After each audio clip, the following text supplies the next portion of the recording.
మాటికి మేలు. తల్లిపాల ప్రాముఖ్యత గురించి ఖురాన్లో ఏముందో మీకు తెలిస్తే ఆశ్చర్యపోతారు. ఇది ప్రతి మాతృమూర్తికి గర్వించదగినటువంటి విషయం. తల్లిపాలు అంటే ఈ లోకంలోకి అప్పుడే వచ్చిన చిన్నారికి అమ్మ పెట్టే మొట్టమొదటి పాలబువ్వ. తల్లి ఇచ్చే ఈ మొదటి ఆహారం ఎంత బలం అంటే ఆనాడు మొదలుకొని బిడ్డ ఎదిగి వృద్ధాప్యంలోకి వచ్చి తన చివరి రోజులు గడిపే వరకు ఎన్నో వ్యాధుల్ని మరెన్నో రుగ్మతల్ని తట్టుకునేలా ఆ పాలు మనల్ని కాపాడుతుంది. అమ్మ ఆ బువ్వ పెడుతుంది. తల్లి అందులోని ఎన్నో రకాల పోషకాలు బిడ్డ పెరుగుదలకు దోహదపడేలా ఉంటాయి. కేవలం శారీరకంగా ఎదుగుదలకే కాదు, బిడ్డ మానసిక వికాసానికి కూడా ఈ తల్లిపాలు ఎంతగానో తోడ్పడతాయి. 20వ శతాబ్దంలో అనేక ప్రయోగాల అనంతరం ఆధునిక సైన్స్ ద్వారా ఏ విషయాలు అయితే ఆవిష్కరించబడుతున్నాయో వాటిలో ఎన్నో విషయాలు 1400 సంవత్సరాలకు పూర్వమే ఖురాన్లో చెప్పబడ్డాయి. ఇంకా భవిష్యత్తులో ఆవిష్కరించబడే విషయాల గురించి కూడా చెప్పడం జరిగింది. ఖురాన్ సూరే ఫుస్సిలత్ సూరా నంబర్ 41 ఆయత 53లో సనూరిహిం ఆయాతినా ఫిల్ ఆఫాఖి వఫీ అన్ఫుసిహిం హత్తా యతబయ్యన లహుం అన్నహుల్ హక్కు అవలం యఖ్ఫీ బి రబ్బిక అన్నహు అలా కుల్లి షైఇన్ షహీద్. మేము త్వరలోనే వారికి మా సూచనలను వారి చుట్టూ ఉన్న ప్రపంచంలోనూ చూపిస్తాము, వారిలోనూ చూపిస్తాము. చివరకు ఈ ఖురాన్ నిస్సందేహంగా సత్యమైనదని వారికి విషదమైపోతుంది. ఈనాడు ఆధునిక సైన్స్ ద్వారా చెప్పబడుతున్న ప్రముఖ విషయాల్లో ఒకటి తల్లిపాల ప్రాముఖ్యత.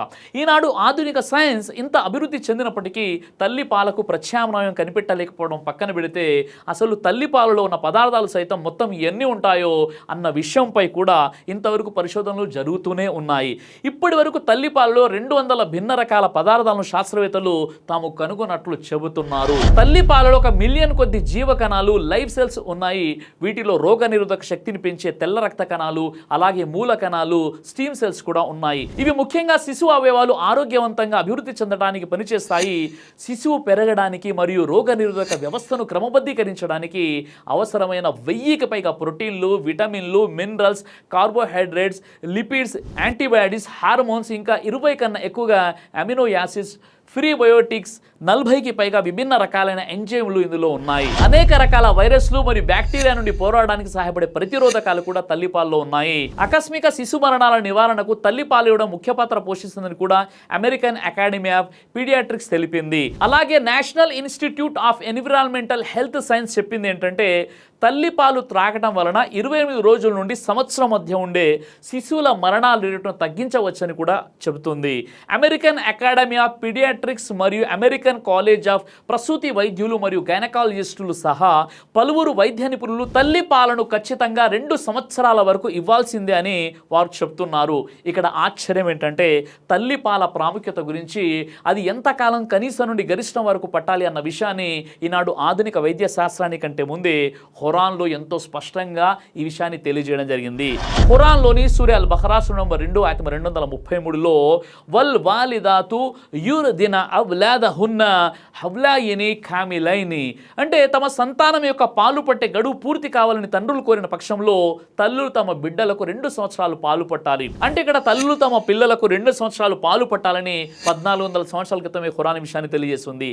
అలాగే ఖురాన్లోని సూరా లుఖ్మాన్ సూరా నంబర్ 31 ఆయత 14లో మానవుడు తన తల్లిదండ్రుల హక్కును గుర్తించాలని స్వయంగా మేమే అతన్ని నిర్దేశించాము.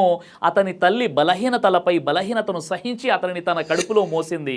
అతను పాలు విడిచిపెట్టడానికి 2 సంవత్సరాల సమయం పట్టింది. ఖురాన్లో ఇక్కడ కూడా 2 సంవత్సరాలు పాలు ఇవ్వాలని చెప్పడం జరిగింది. ఖురాన్ గ్రంథంలో సూరా అల్ అహ్కాఫ్ సూరా నంబర్ 46 ఆయత 15లో వవస్సైనల్ ఇన్సాన బివాలిదైహి ఇహ్సానా మేము మానవునికి అతని తల్లిదండ్రుల పట్ల సద్భావంతో మెలగాలని ఉపదేశించాము. అతని తల్లి అతనిని ఎంతో శ్రమతో తన గర్భంలో పెట్టుకొని మోసింది. ఎంతో శ్రమతోనే అతనిని కన్నది. అతనిని గర్భంలో పెట్టుకొని మోసేందుకు అతనిచే పాలు మానిపించేందుకు 30 మాసాల సమయం పట్టింది. అంటే ఖురాన్లోని ఈ 3 వాక్యాలు చదివితే శిశువుకు పాలు పట్టే కనీస గడువు మనకు అర్థమవుతుంది. సూరా అల్ అహ్కాఫ్ సూరా నంబర్ 46 ఆయత 15లో అతన్ని గర్భంలో పెట్టుకొని మోసేందుకు అతనిచే పాలు మానిపించేందుకు 30 మాసాలు పట్టింది. ఈ వాక్యంలో పాలు పట్టే కనీస గడువు 21 మాసాలని ఖురాన్ చెబుతుంది.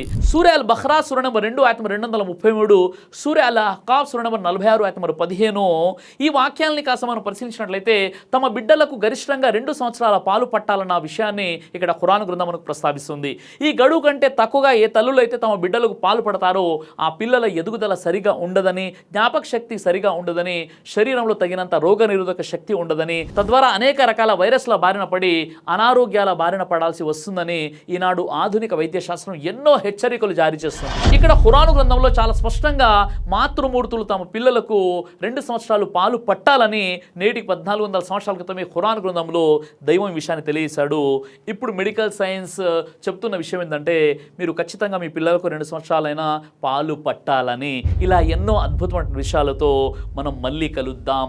అంతవరకు మీరు ఈ వీడియో చూసి ఇతరులకు షేర్ చేస్తూ ఉండండి.